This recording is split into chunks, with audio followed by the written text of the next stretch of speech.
Hello, hello, hello, YouTube. I decided to come back on here and continue the discussion that I was having about women who are thinking about coming into the trucking industry. There is so much to this lifestyle, and it is a lifestyle, and I think I said that in the last video. You really need to think about your decision before you come in. I came into trucking back in 1991. I was 24 and I probably weighed 120 pounds soaking wet. I did not know what I was doing. I came into it because my children's father was an over-the-road truck driver, and he had convinced me to leave the nursing program that I was in and come into the trucking industry. Well, during that time, there were women who were in trucking, but a lot of times when you saw that woman in a truck, you assumed that she was just the wife of the male trucker, but they were team driving. Since that time to current date, 2025, there are tons and tons of women who are in this industry, and they're in it to win it, y'all. They're not in it to just, barely make it in this industry. They are fighting for everything that they have. And I mean that in a good way, because a lot of these women are becoming owner operators, they're building fleets, they're going into other aspects of the trucking industry. But before you make that decision, you need to think about, your overall personality. How is being out there on the road? And I'm talking from the perspective of being both an over the road driver and a regional driver. Coming from that perspective, are you the type of person who can be out there for long periods of time? If you're a person who is close to your family, you're close to the friendships in your life, those things are very important to you, and you're used to interacting with people that are a part of your life.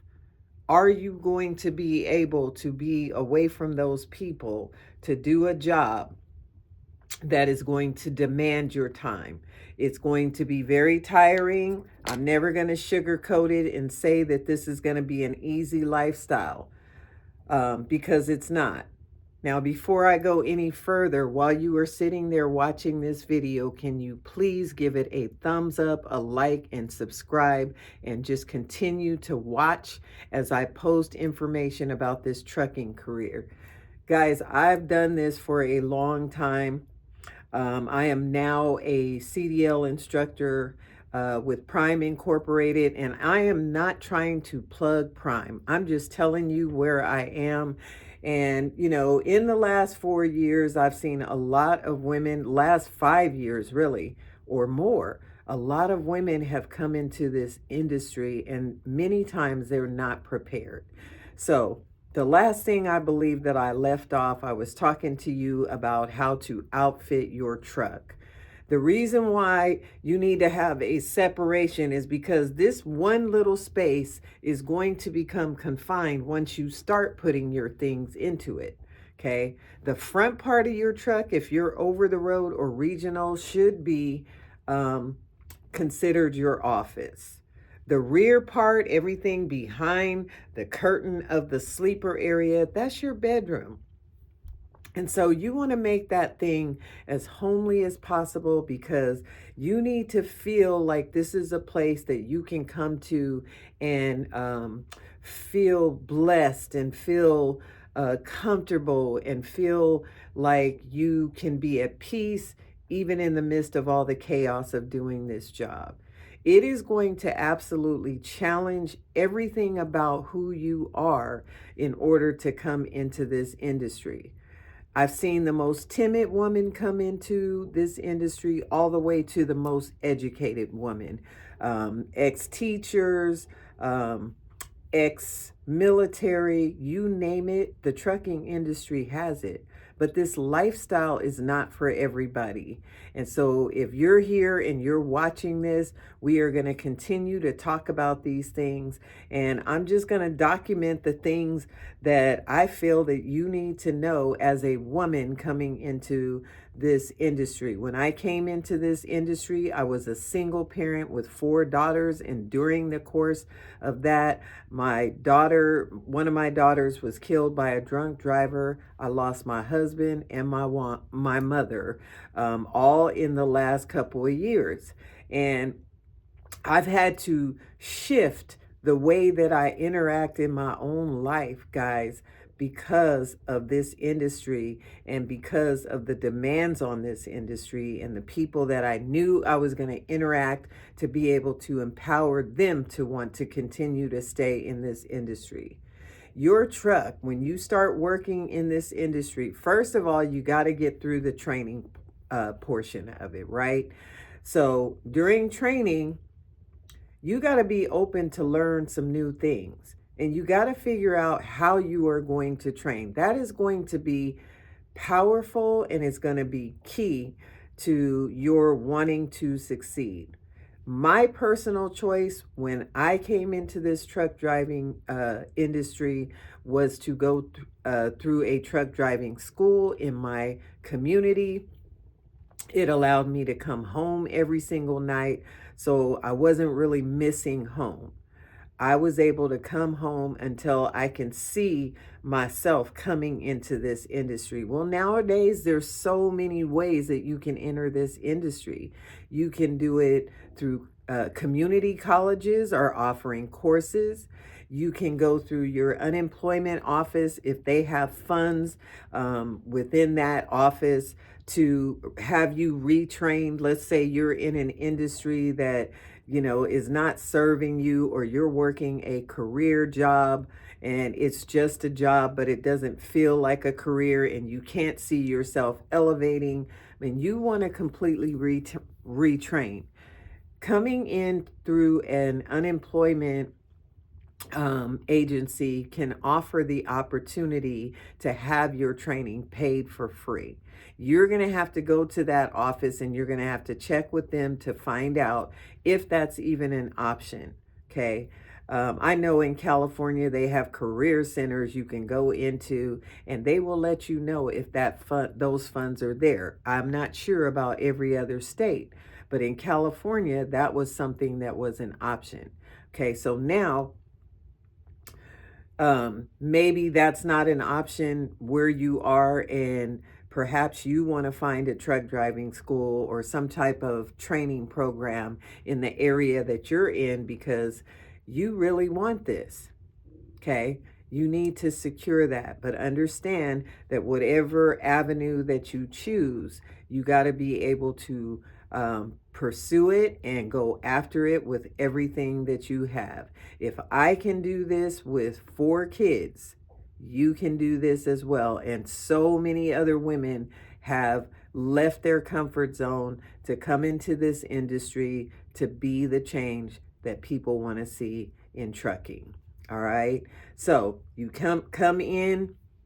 Once you choose your avenue, the thing that you have to start assessing is yourself.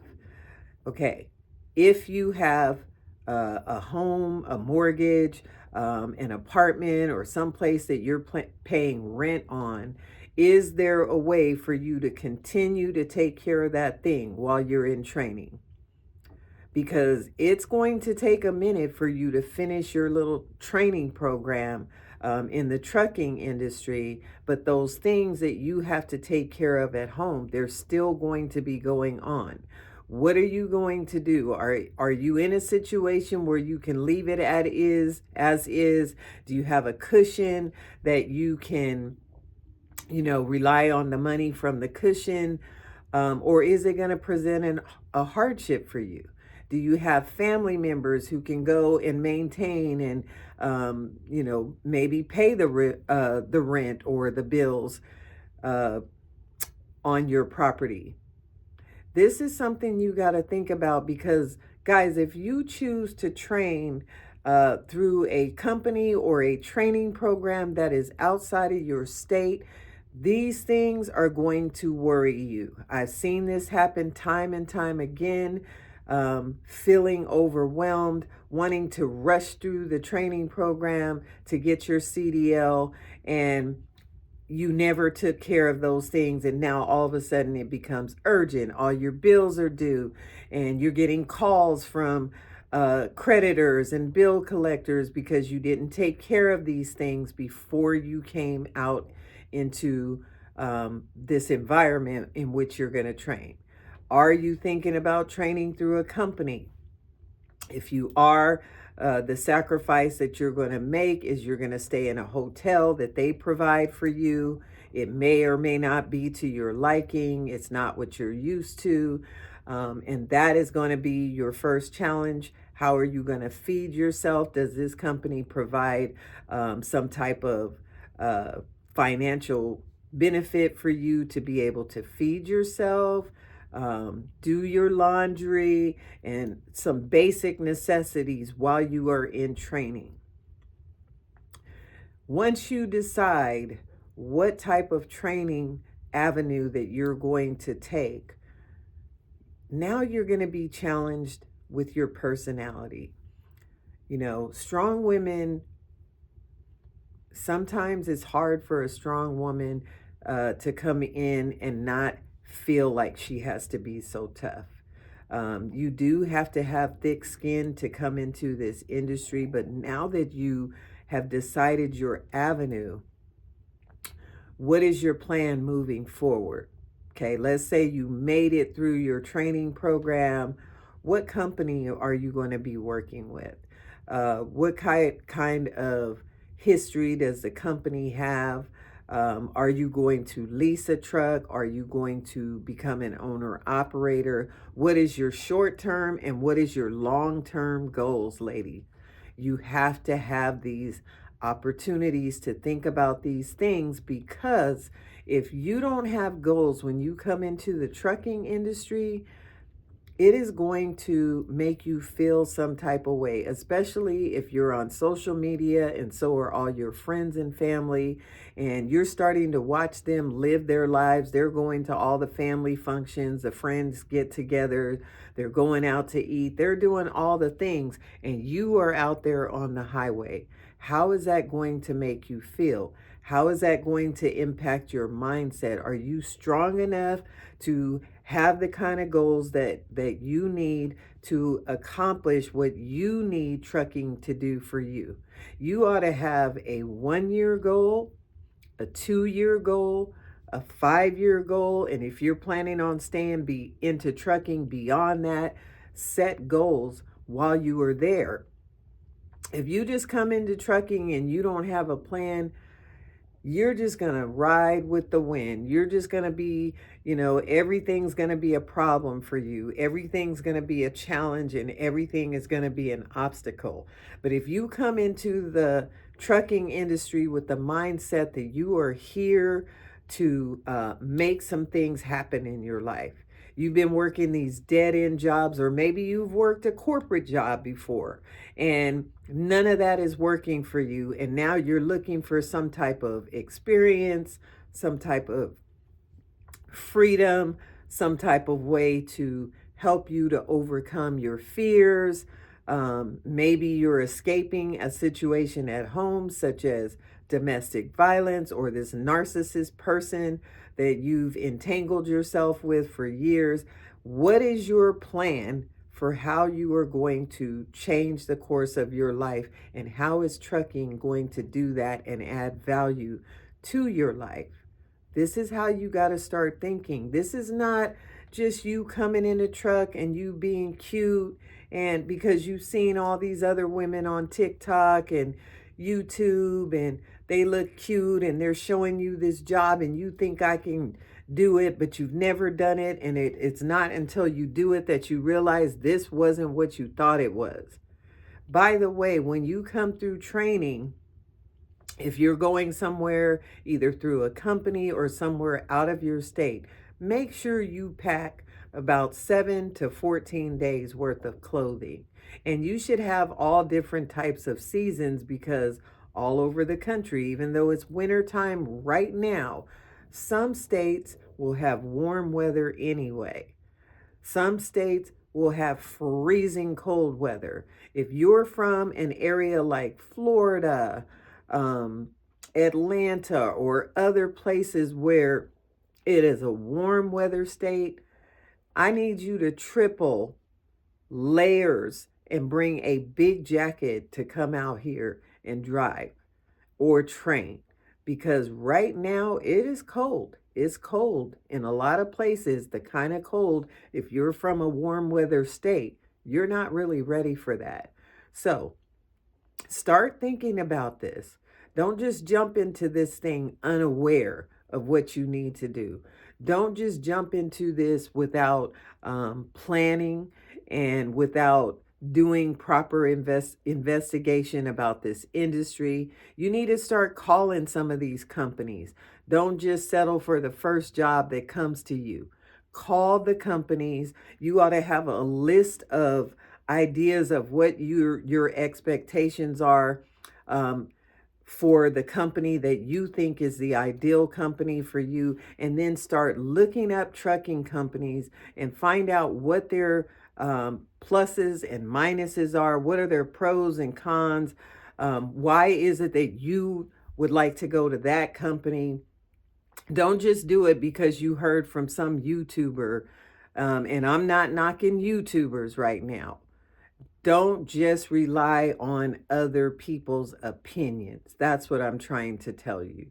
You want to be able to get your own answers and have your own experience, because what happened to one person in their career is not necessarily going to happen to you just because somebody told you about it.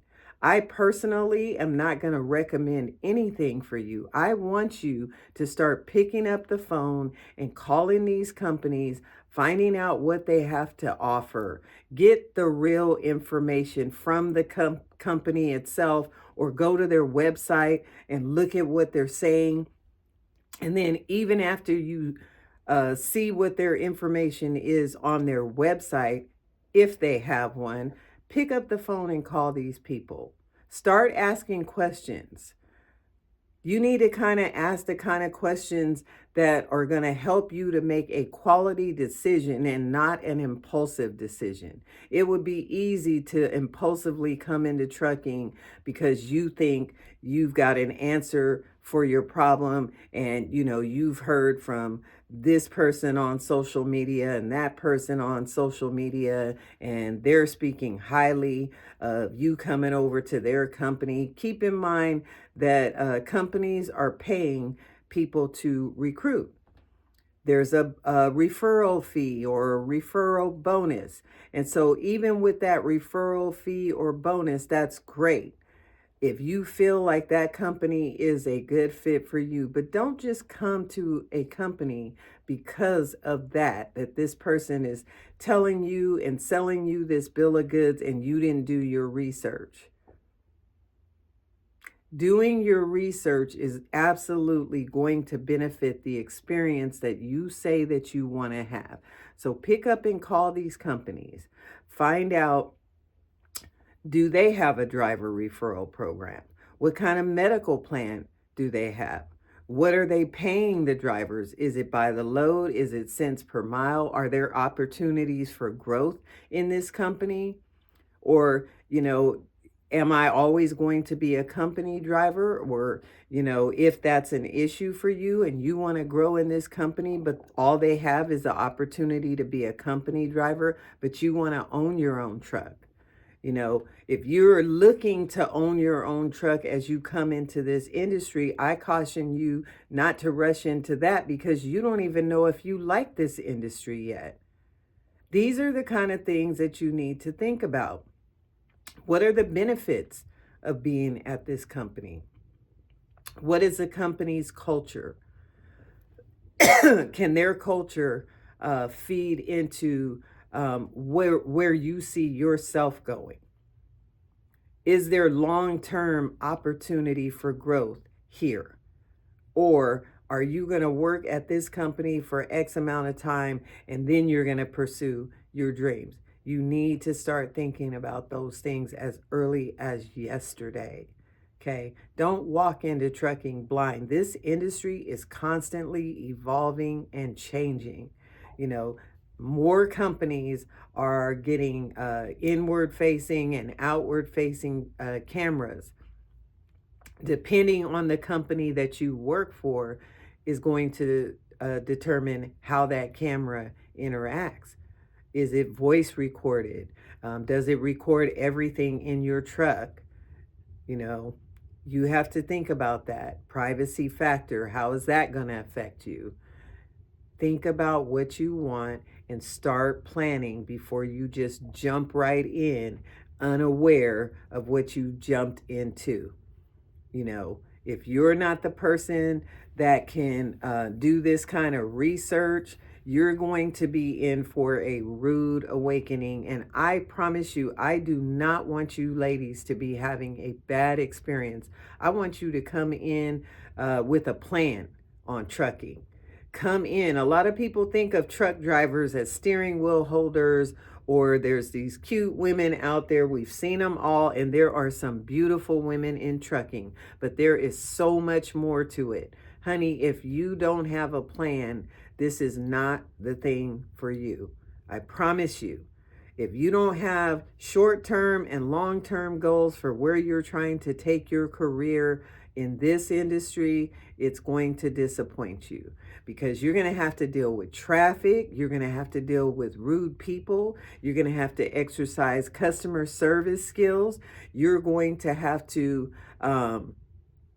learn how to elevate the way that you communicate to those customers.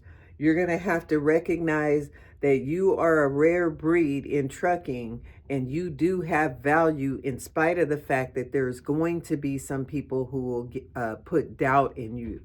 You know, where do you want things to go? You got to start thinking about that today. And I know I just gave you a lot of information, and we're going to continue this discussion. I'm going to ask you to hit that like and subscribe button and continue to follow me as I start taking you on this journey of things that you need to think about before you come into this industry. A lot of you are young, and then there's some of you who are older, and you have no idea what you're about to walk into. And you're getting all this opinions, but I'm telling you, as a person who has been in this industry for nearly 34 years, you have got to be a champion of yourself and what you want out of this industry. Are you going to be solo? Are you going to team? Are you going to train? Are you going to own your truck? How are you planning to come into this industry and build or not build a career?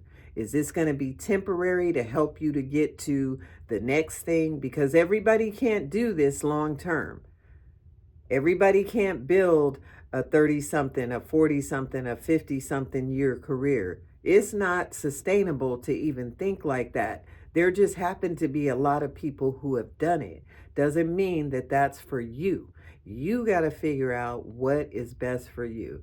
All right, guys, we're going to continue this discussion another time. I'm Dee Silva, and I hope that this conversation is prompting you to think about this career before you just jump into it head first. Y'all have a blessed, wonderful day. Bye.